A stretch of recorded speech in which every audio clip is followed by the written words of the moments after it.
Hi, everybody. Welcome back to another episode of Uninterrupted.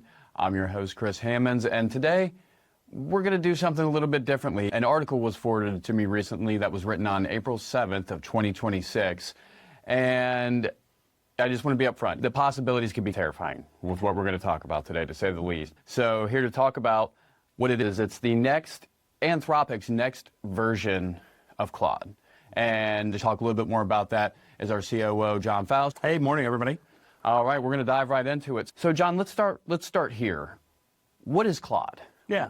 So Claude is a different version of generative AI. There's your ChatGPTs. There's all kinds of different versions of generative AI, and Anthropic owns this platform called Claude. We're going to talk about the newest version that they have that's coming out of that. Gotcha. And as far as, are you using Claude a lot now, currently? Yeah, so I have three AI platforms that I use a lot. I use ChatGPT, and I use Copilot, and I use Claude.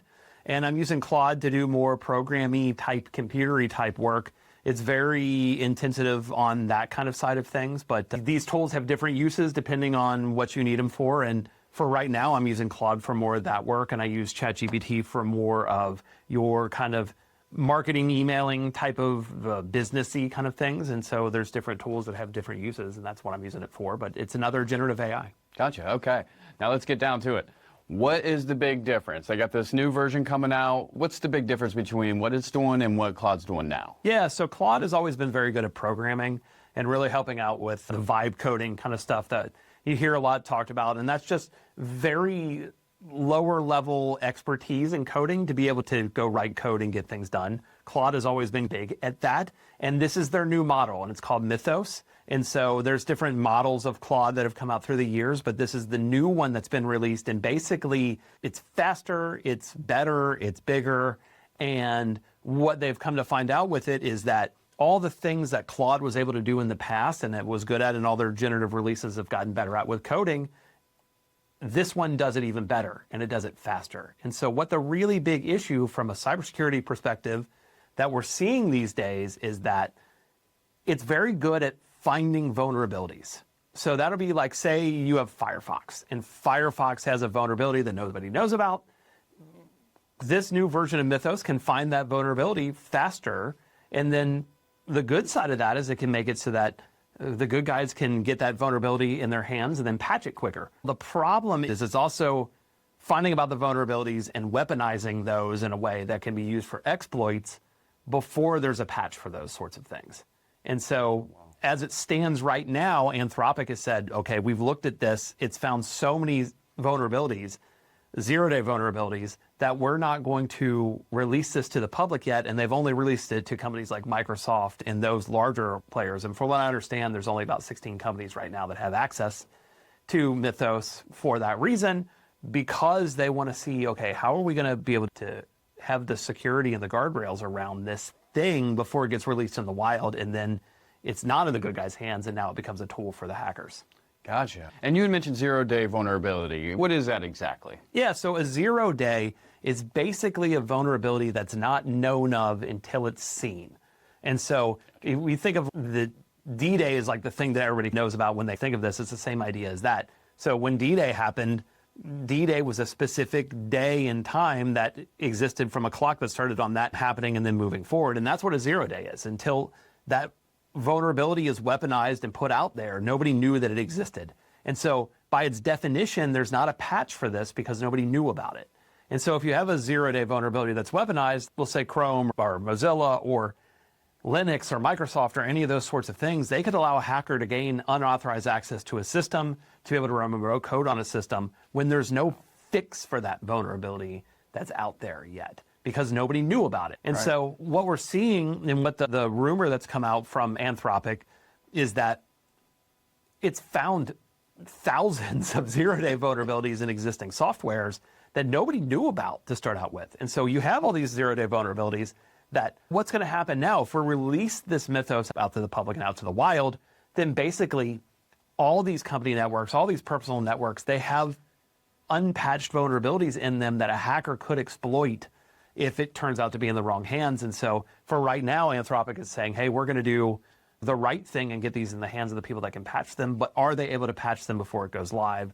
What's the different thing like that? And it's basically turning this whole bug catching, bug bounty program on its head, because now it's uncovering more vulnerabilities faster than anybody has the capacity to fix and patch. And how long could, just on the long end, like how long could it actually take to find a patch for some of these things? It could take weeks, months, hours. Yeah, we'll use a very famous vulnerability, zero-day vulnerability that happened several years ago, and that was the Exchange zero-day that happened.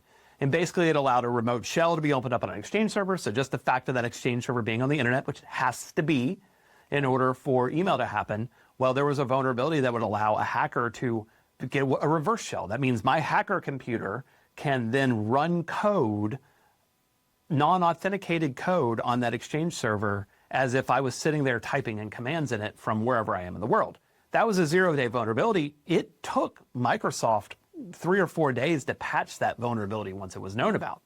So the only fix that they had for it when it came out was to turn off the HTTPS login from your Exchange server over the internet, because that's where this vulnerability happened. And so you had to break your Exchange server for a period of time, your usability to that Exchange server for a period of time before they patched it. But every company that we saw that had an Exchange server in that time frame had the vulnerability on it. They had a reverse shell on it, and it really became a numbers game at that point with, did they have access to it for long enough to run anything bad? That was 4 or 5 years ago. The difference between then and now is that we're seeing this gap in, hey, when people ask me all the time, are we seeing AI be used in hacking? Not as much as we had thought, but now we're starting to. So in a case where a situation like an Exchange vulnerability happening now versus then is they run these AI scripts against these servers. And so that if a vulnerability exists at that point, the AI is going to push out the exploit to that. And so you're not going to be able to just hide while that vulnerability exists and they just haven't got around to you yet. They will get around to you like lightning. Yeah, and I was going to say, hackers can definitely they could see zero-day vulnerabilities, right? So they could see as soon as it's posted. And there's websites like Shodan.io. There's other websites that are out there. Those are good guy websites, but there's websites that are out there for hackers as well that track every single node that they've found on the internet. And so they don't have to search for these devices. Once vulnerability comes up for a firewall or something like that, then they know about it immediately, and then they know where the places that they can attach, and it becomes a game of how fast can they be patched. Does a patch exist? What are your compensating controls? Do you take it offline? What are those sorts of things that goes on from there? Wow. So let me ask you this. So essentially what you're saying is this new version is like a very experienced penetration tester. Yeah, penetration testers, they were writing their own code and doing vulnerability hunting, and there's still a lot of vulnerability hunting that penetration testers do. I was talking to one of our companies that we work with, one of our vendors that we work with that does penetration tests and things like that. And they have pivoted over the last few years anyways, because they're using AI more to spot these vulnerabilities instead of writing these softwares themselves. But it still took a while. It took hours and hours and days and a lot of hard work in order to suss out these vulnerabilities and find new ones. But now what they're doing, from what I understand with Mythos, is they've said, hey, Mythos, here's these systems. Go see if you can find any vulnerabilities on them. And from what I can understand, from the limited amount of data that's come out so far, because they're trying to give you enough info that you need to know, but they're keeping it under wraps, is that every system that is pointed at has found vulnerabilities that they didn't know existed at all. In one case, for OpenBSD, which is a Unix type of operating system that runs a lot of security software throughout the world, it's an older programming language, but it's considered very hardened. It's existed for years and years. They found it's like a 27-year-old vulnerability that sat out to that nobody ever knew about, and it uncovered it. Wow. FFmpeg, I think it uncovered a 16-year-old vulnerability in that nobody knew about. It's just sat out there and nobody had weaponized it. But this was able to identify and see that. And it's identified, from what I understand, thousands of these things. And so the cybersecurity question now changes. Patch whack-a-mole that we used to play back in the day is no longer your end-all be-all cybersecurity method. And if your cybersecurity relies on, well, everything's patched so we're good, that's not really the things that we need to be looking at anymore. Patching is going to I believe patching really will fundamentally change in the future.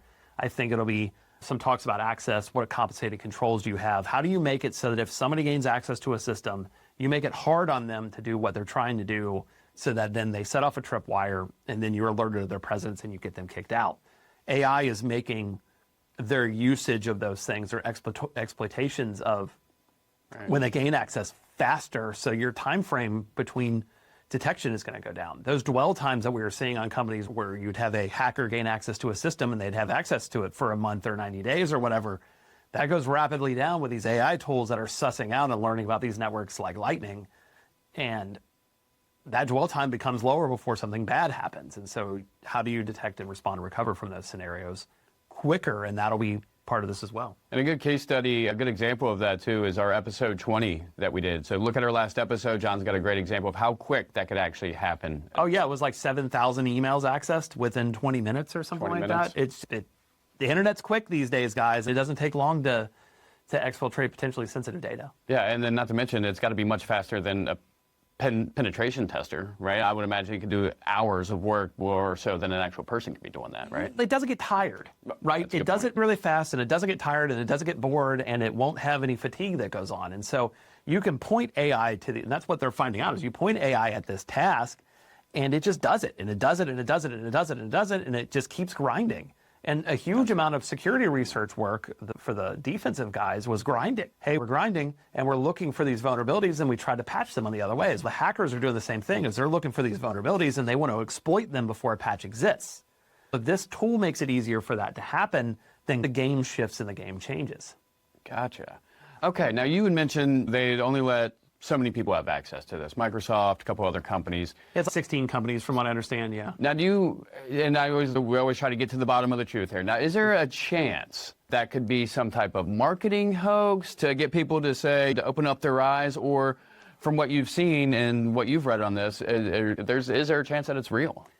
Yeah, so it's likely real. So this was the thing that every cybersecurity researcher that I've looked at, interacted with, read stuff about over the last few years has been concerned with. And so it was only a matter of time before the systems would be able to go through and do this work and be able to find these things. I think the shock has been so far, if the rumors are true about how many zero-day vulnerabilities it's found, I think that's been the real shock, is just there were way more vulnerabilities than I think anybody expected there to be.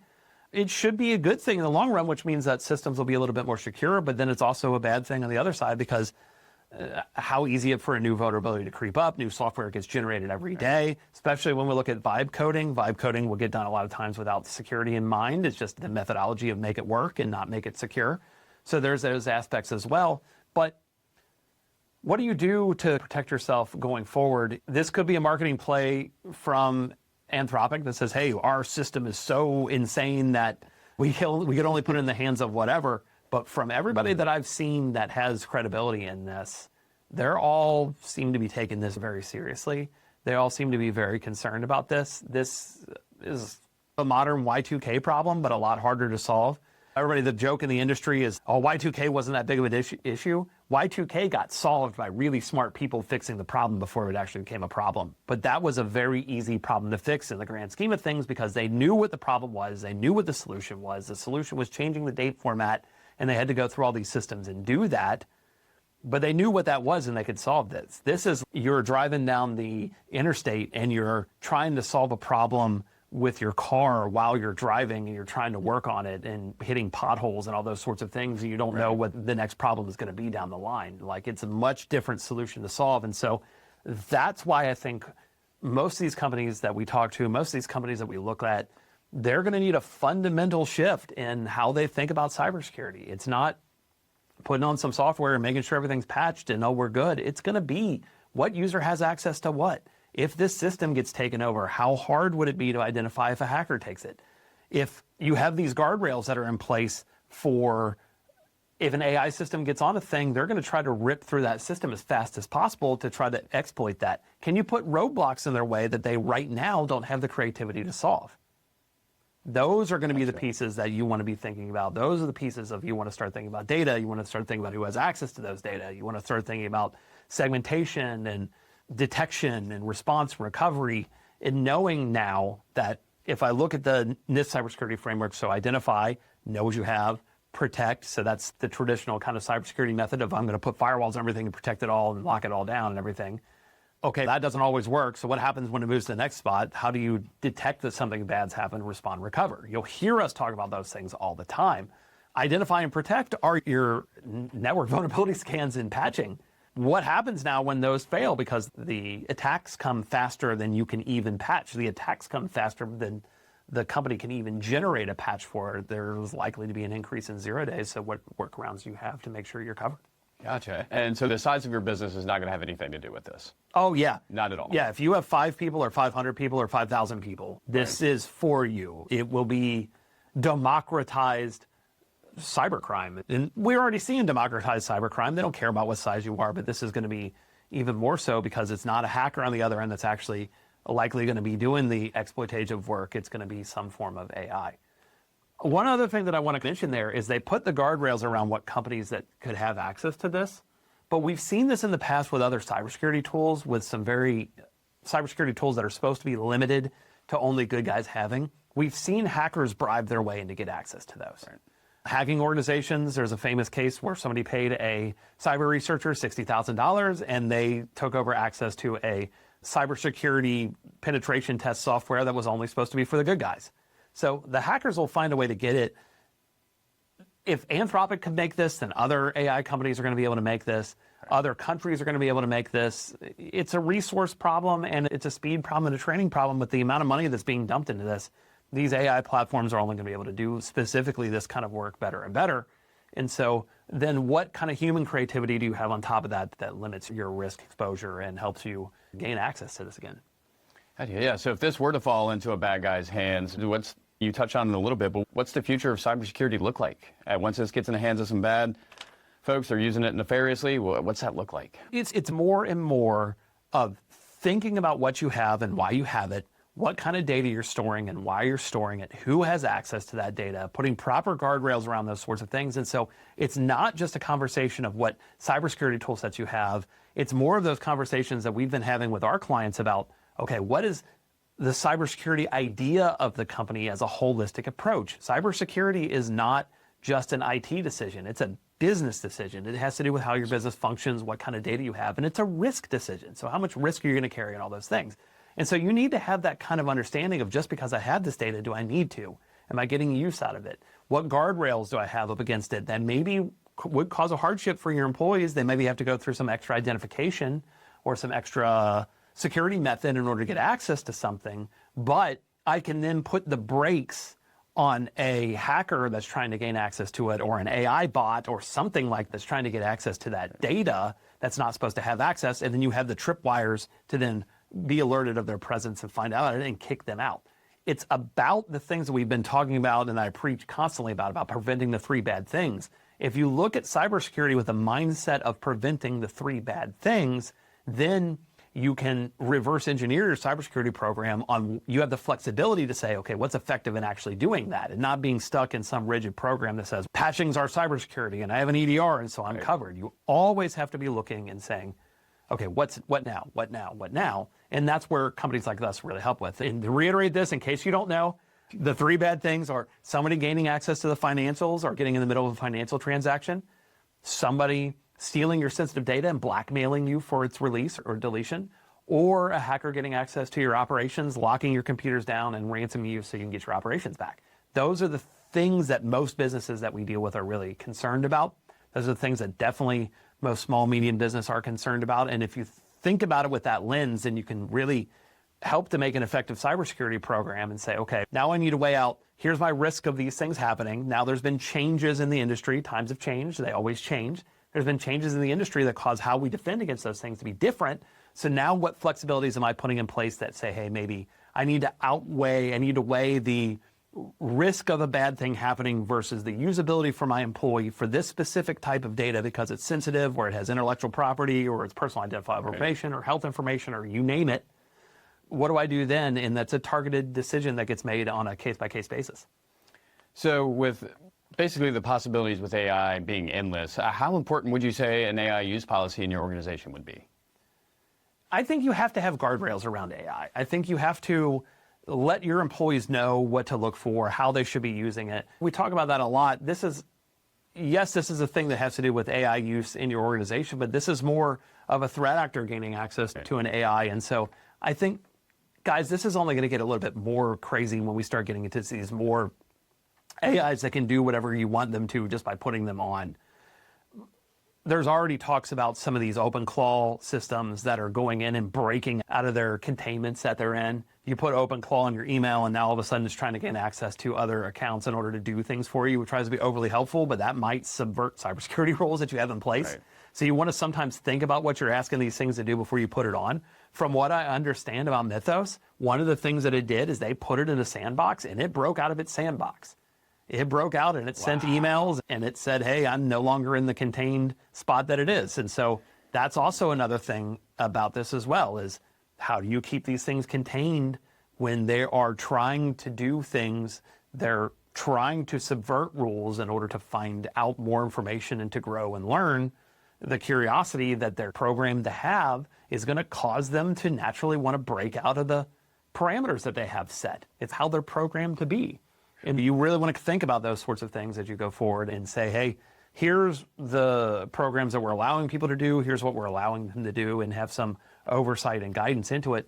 Right. Yet again, it's another thing that has to do with cybersecurity that's not just a set it and forget it kind of thing. It needs to be a living, breathing aspect of your business to say, what risk are we wanting to cover? This is what the risk reward of it. This is what the risk of this thing is, and this is what the benefit that we get out of it. And you run an analysis on that, which businesses do all the time. You run an analysis on that and say, okay, this benefit outweighs the risk, and we're going to carry some risk doing it, but here's the guardrails that we're going to put around that. But it has to be a conscious decision, not just like, sounds good, let's do it.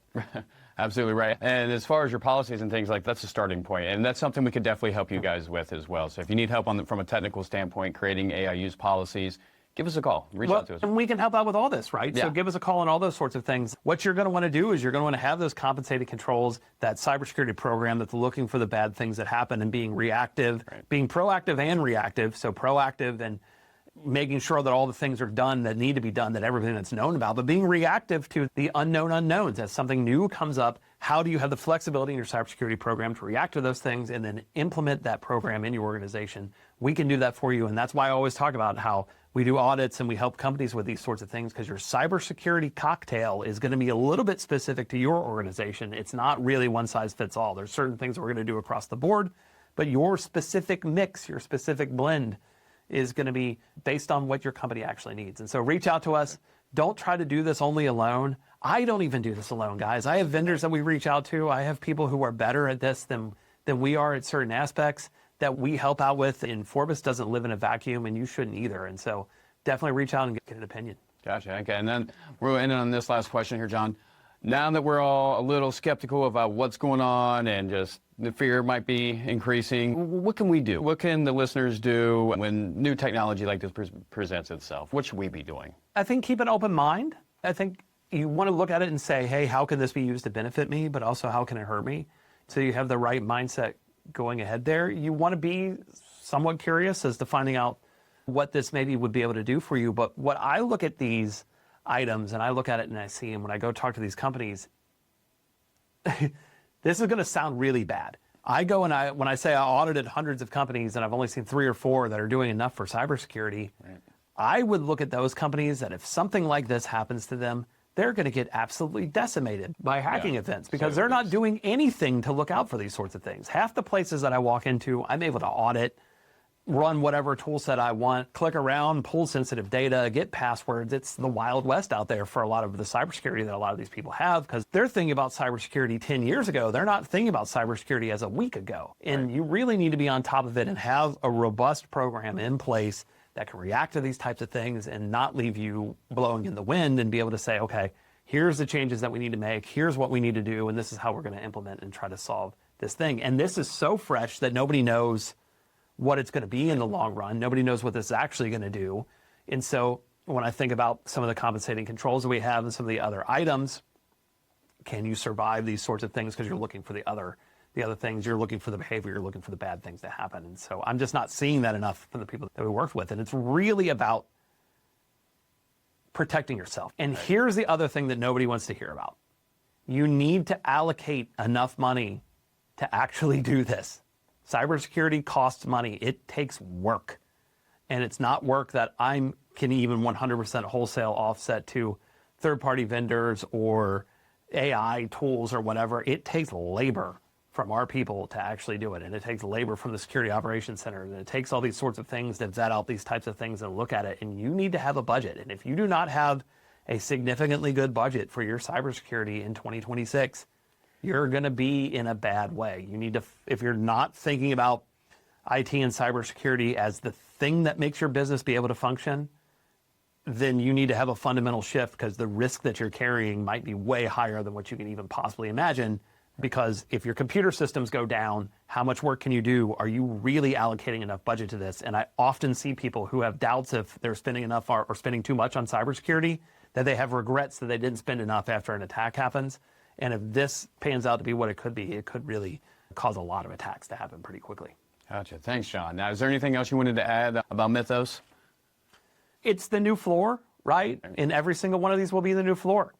At some point, this will probably tailor off, right? At some point, we'll get to some resource wall where we can't hit the things, but they keep making these systems faster. They make them more tailored. They make them more optimized. They make them all those sorts of things. And so it's the first of many. If you look at a trend line of how much ChatGPT 1 versus 5, whatever we're on now, you look at all the different Claude versions, they go in a line like that's getting higher and higher as the access and the usage of them, the speed of them increases. And so it's only increasing. And for right now, it's still increasing, and they're going to get better. And so the attacks, what I think this is what surprised everybody, but there's a lot of cybersecurity researchers, as we're already talking about, is there's a lot of unknown unknowns. We just do not know yet. Things are going to be changing, and you have to be flexible and roll with the punches. And because you can't just say, okay, we're going to let these companies get hacked and we're not going to care. No, you have to be flexible and you have to roll with it. And that's the thing I want people to have in mind. What your cybersecurity was 5 years ago is not what it was a year ago, is not what it was 6 months ago, and it's not what it will be a month ago. This will change faster than I think people are prepared to really wrap their heads around at the moment. Gotcha. We do appreciate it, John. Yeah, make sure you like and subscribe, follow, stay tuned. As we continue to get updates, we'll bring them to you and keep you informed. Awesome. Thanks, everyone. Thanks, everybody. Thank you for tuning into this episode of Uninterrupted, a podcast from Fausz Cybersecurity. We hope you walked away with practical insights to protect your business and stay ahead of the latest cyber threats. If you enjoyed today's episode, don't forget to subscribe, leave a review, and share with your colleagues. For more tips, resources, and cybersecurity updates, visit Forbis.com, that's 4bis.com, and follow us on LinkedIn and Facebook. We'll be back soon with another episode, so stay vigilant and stay uninterrupted.